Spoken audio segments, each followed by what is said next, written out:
कार्तिवीर्य अर्जुन की जय।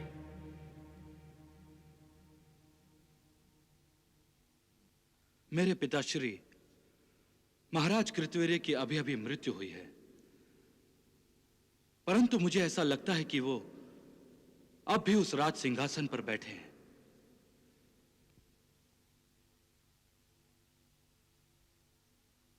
इसलिए आप सब मेरी जय जयकार मत कीजिए।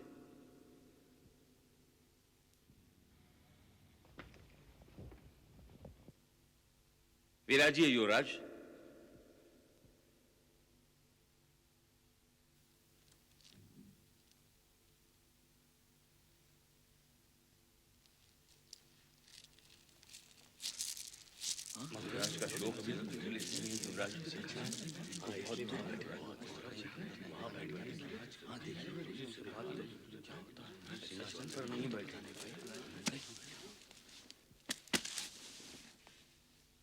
प्रणाम। महर्षि गर्ग, आप युवराज अर्जुन का राज्याभिषेक कीजिए। नहीं गुरुदेव, राजा बनने की मेरी कोई लालसा नहीं है। युवराज, मैं आपकी मनोदशा को भली भांति जानता हूं, आपके दुख में सहभागी भी हूं, परंतु राज्य शासन के प्रति आप, मैं, संपूर्ण मंत्रिमंडल निरुत्साहित तो नहीं रह सकते।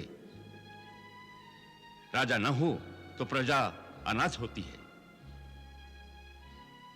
इसलिए आप राज्याभिषेक करा लीजिए युवराज। नहीं गुरुदेव, मुझे क्षमा कीजिए, मैं आपकी अवज्ञा नहीं कर रहा हूं। मैं अभी राजा बनने के योग्य नहीं हूं गुरुदेव। जब तक मैं राजा बनने के सारे गुण, सारी शक्तियां और सारी विशिष्टताएं ना प्राप्त कर लूं, मैं अपना राज्याभिषेक कैसे करवा सकता हूं गुरुदेव?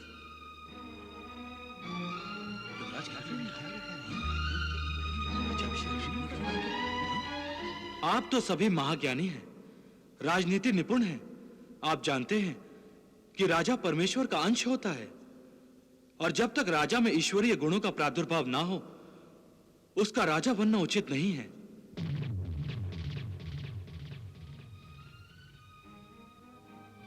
गुरुदेव, आप ही ने तो शिक्षा दी थी कि राजा प्रजा का पिता होता है, प्रजा पालन राजा का कर्तव्य है। इसलिए मैं ईश्वर के समान समदर्शी और अपनी प्रजा को पूर्ण समृद्ध करने की क्षमता प्राप्त कराना चाहता हूं गुरुदेव। गुरुदेव, आप ही ने तो कहा था, जो राजा अपनी प्रजा की सुरक्षा नहीं कर सकता, उस राजा को मृत्यु के पश्चात नरक में जाना पड़ता है। उसके द्वारा किए गए सारे धर्म कर्म निष्फल हो जाते हैं। और गुरुदेव, मैं नहीं चाहता हूं कि मेरे सारे धर्म कर्म निष्फल हो जाएं। इसलिए गुरुदेव, मैं तपस्या करना चाहता हूं। तपस्या करके ऐसी शक्ति प्राप्त करना चाहता हूं जिससे इस पृथ्वी पर मेरे जैसा शक्तिशाली, रिद्धि सिद्धि से संपन्न, शस्त्रधारी दूसरा और कोई ना हो, जिससे मैं अपने प्रजा पालन का दायित्व निभा सकूं। गुरुदेव, जब तक मैं पूर्ण क्षमता प्राप्त नहीं कर लूंगा, मैं राजा नहीं बनूंगा। धन्य है युवराज, आप धन्य हैं। इस प्रजा को आप पर गर्व है। आप प्रजा पालन को महत्व दे रहे हैं, यह जानकर मन को परम संतोष हुआ।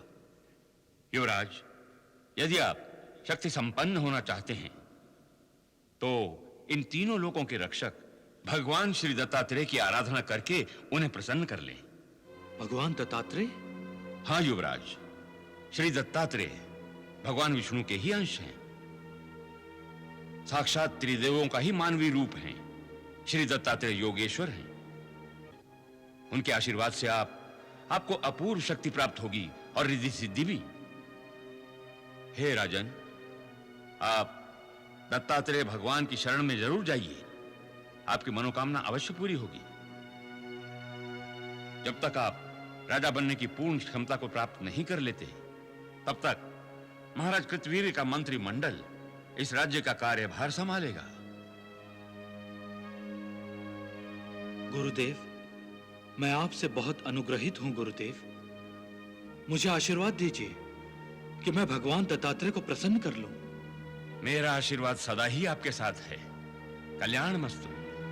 प्रणाम गुरुदेव।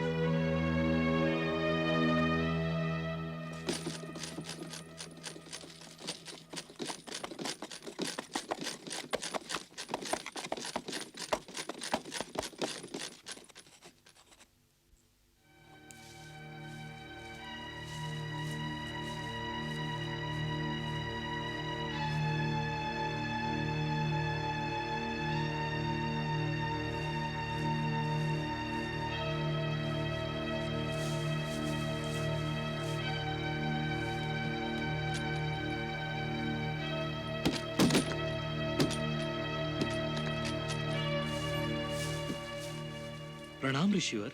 कल्याण वस्तु। योगेश्वर दत्तात्रेय कहाँ मिलेंगे? मिलेंगे या नहीं ये तो मैं नहीं कह सकता, परंतु वे सर्वव्यापी हैं। भक्ति भाव से आप जहां देखेंगे, जिसे देखेंगे, दत्त गुरु उसी में दिखाई देंगे। प्रणाम।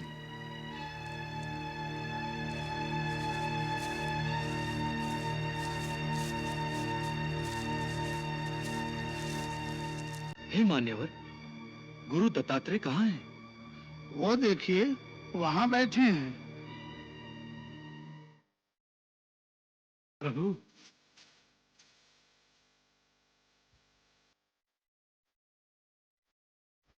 प्रभु।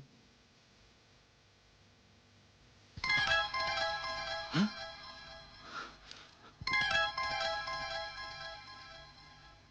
योगेश्वर, प्रभु। कहां जा रहे हैं आप भागते हुए?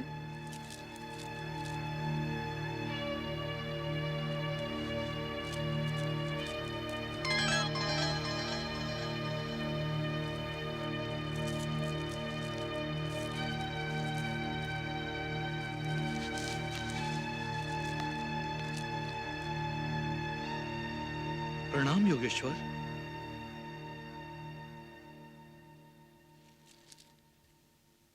तुम क्यों मेरे पीछे पीछे आ रहे हो?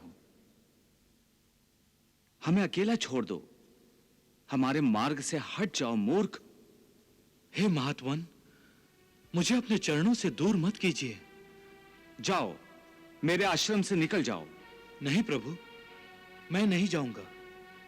मैं तो आपकी सेवा, भक्ति और पूजा करने के लिए ही यहां आया हूं। सेवा, भक्ति और पूजा तो श्रेष्ठ व्यक्तियों की जाती है, देवताओं की जाती है, मेरे जैसे भोगियों की नहीं। आप भोगी नहीं, योगी हैं योगेश्वर। प्रभु, मुझे अपनी माया से भ्रमित ना कीजिए। मुझे अपनी शरण में ले लीजिए। प्रभु, हमारा तिरस्कार ना कीजिए। अपने भक्तों से विमुख ना होइए। मुझ पर कृपा कीजिए प्रभु। कैसी कृपा चाहते हो तुम? और तुम पर कृपा करके हमारा क्या लाभ होगा? प्रभु, आप तो लाभ और हानि से परे हैं। ये क्यों नहीं कहते कि तुम हमें कुछ देना ही नहीं चाहते? नहीं योगेश्वर, ऐसी कोई बात नहीं। आप जो चाहें मैं देने को तत्पर हूं। तो मुझे केवल एक फूल ला कर दो। जो आज्ञा।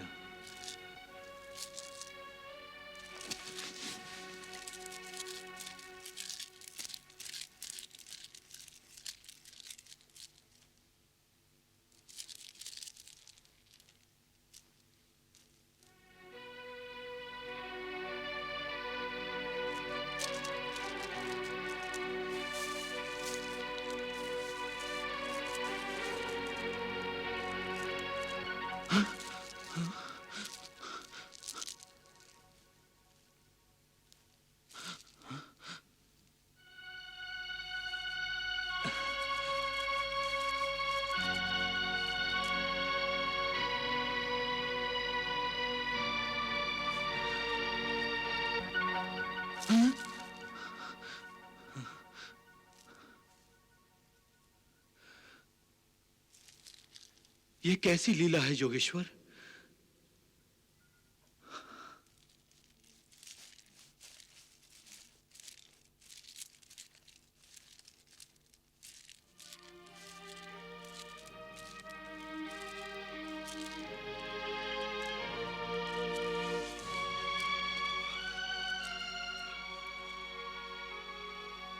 क्या हुआ? एक फूल देने में इतना विचार? अरे तुम तो एक फूल के भी ना हुए और मुझसे अनुग्रह चाहते हो? जाओ, हमारा पीछा छोड़ दो। तुम पूर्णता अयोग्य हो। नहीं प्रभु, फूल नहीं मिले तो क्या, आपकी पूजा के लिए मैं अपना शीश कमल आपको अर्पित कर सकता हूं।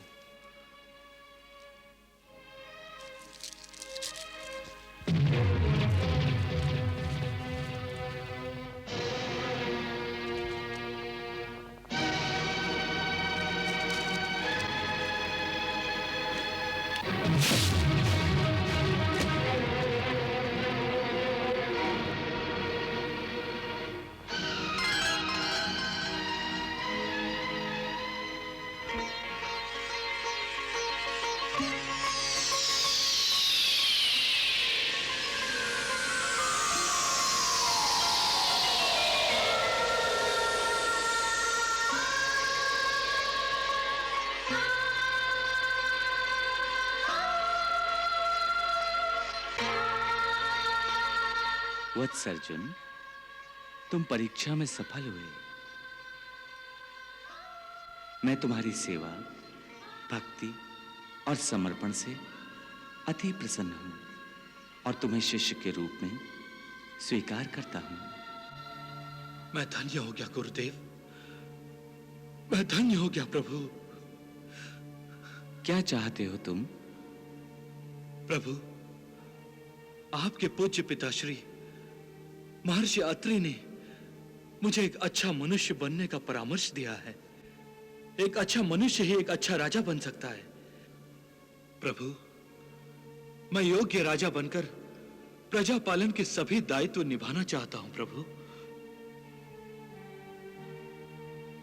प्रजा कल्याण की इच्छा से जब तक तुम राज करते रहोगे, तब तक मेरा आशीर्वाद सदा तुम्हारे साथ होगा और प्रजा कल्याण के विमुख होते ही तुम्हारी समस्त शक्तियां क्षीण हो जाएंगी।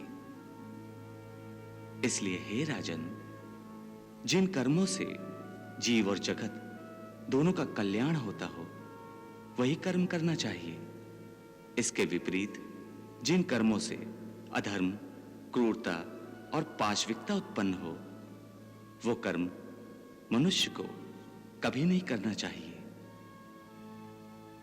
हे राजन, जब तक तुम विद्वानों, ऋषियों, सज्जनों और ब्राह्मणों का हित और आदर करते रहोगे, तब तक तुम्हारे साम्राज्य में राजलक्ष्मी और धनलक्ष्मी की कभी कोई कमी नहीं होगी।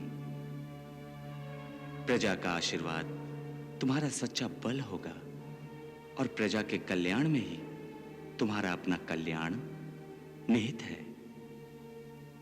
तुम धर्म मार्ग पर आगे बढ़ो। मेरा आशीर्वाद सदा तुम्हारे साथ होगा। मैं तुमसे अति प्रसन्न हूं वत्स। तुम अपने लिए भी तो कुछ मांगो। प्रभु, यदि आप मुझे कुछ देना ही चाहते हैं तो ऐसा वर दीजिए कि मुझ में शत्रु और मित्र को पहचानने की शक्ति बनी रहे। मैं जब युद्ध में जाऊं तो मुझे सहस्त्रों भुजाओं का बल प्राप्त हो। युद्ध के समय अस्त्र और शस्त्र चलाने के लिए मेरे शरीर में 1 सहस्त्र ऐसी भुजाएं उत्पन्न हों कि जिनका भार मेरा शरीर वहन करने में समर्थ रहे।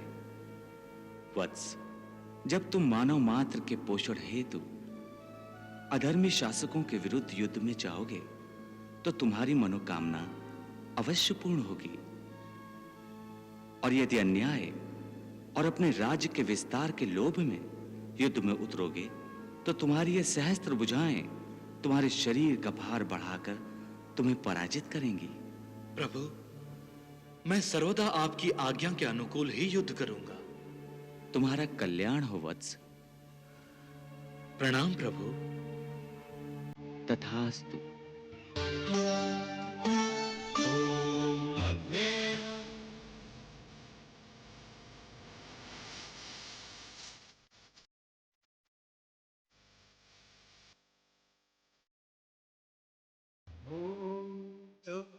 शान्तिरन्तरिक्षगुं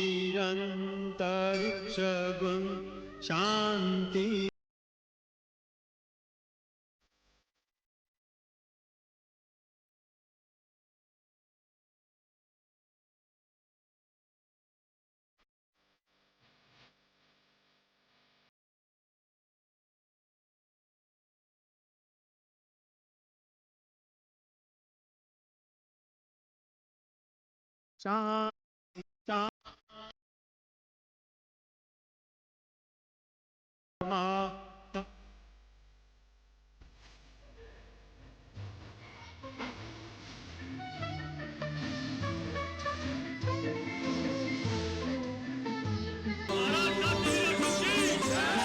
महाराज कार्तिवीर अर्जुन की जय। महाराज कार्तिवीर अर्जुन की जय।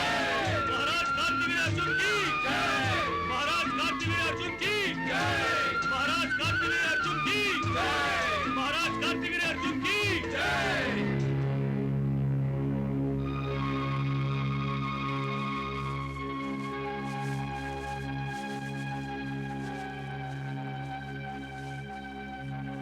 दुर्वासा,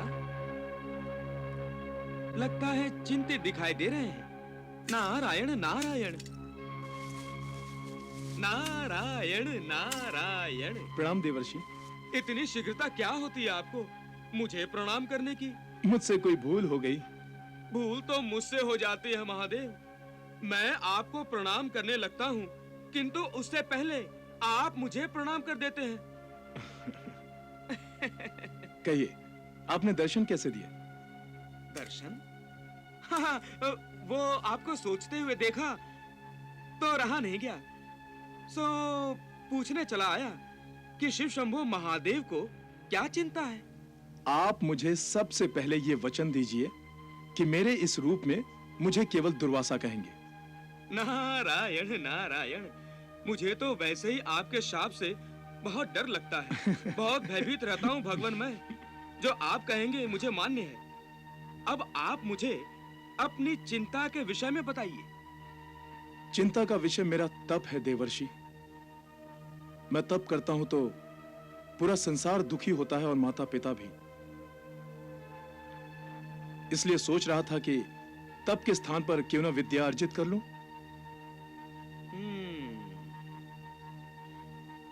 तो क्या करेंगे? सोच रहा था ब्रह्मलोक जाकर क्यों ना वेद का अध्ययन कर लूं। ब्रह्मलोक? तो क्या आप ब्रह्मा जी से वेदों का ज्ञान लेंगे? क्यों नहीं, वही तो है विद्याधिपति। नारायण नारायण। आपका कल्याण हो। नारायण नारायण।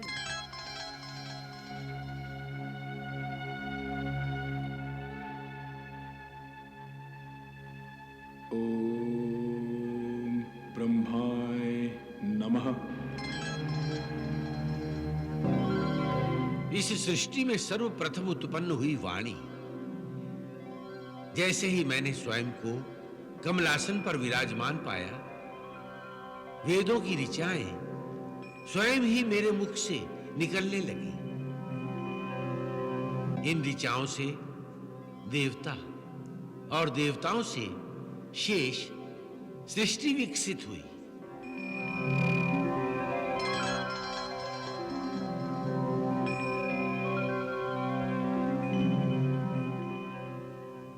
ब्रह्मदेवाय नमः।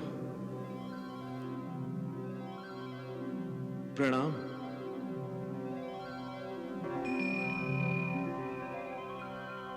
कहो वत्स, कैसे आना हुआ? पितामह, आपके मानस पुत्र महर्षि अत्रि, परम साध्वी अनुसुईया का पुत्र दुर्वासा वेद ज्ञान प्राप्ति के लिए आपकी शरण में आया है। तुम मेरे पौत्र हो दुर्वासा। तुम्हें ब्रह्मलोक में वेद अध्ययन करने का पूरा अधिकार है। कर्दम, जाओ, जाकर वेद अध्ययन संस्करण की सामग्री एकत्रित करो। हम दुर्वासा को वेद ज्ञान देंगे। नारायण नारायण, ऋषि दुर्वासा को परम पिता ने वेदों का अध्ययन करने के लिए अपनी सहमति प्रदान कर दी है प्रभु। भगवान शिव के क्रोधावतार वेदाध्ययन करेंगे, वो भी परम पिता ब्रह्मा के यहाँ। वत्स नारद, इसमें आपको क्या आपत्ति है वो कहें। आपत्ति ही आपत्ति है प्रभु। मुझे तो ये वेदाध्ययन विपत्तियों की उत्पत्ति ही लगता है। विपत्तियां कैसी वत्स? प्रभु, शीतल सागर में गर्म धारा का प्रवेश हो गया तो विपत्तियों की ही तो लहरें उठेंगी।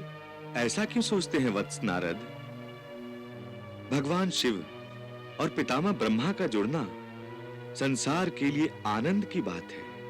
सारा आनंद शोक में बदल जाएगा प्रभु, जब दुर्वासा को क्रोध आएगा, और क्रोध में दुर्वासा निष्पक्ष भाव से किसी को भी शाप दे देंगे। ऐसे में यदि उन्होंने परम पिता ब्रह्मा को शाप दे दिया तो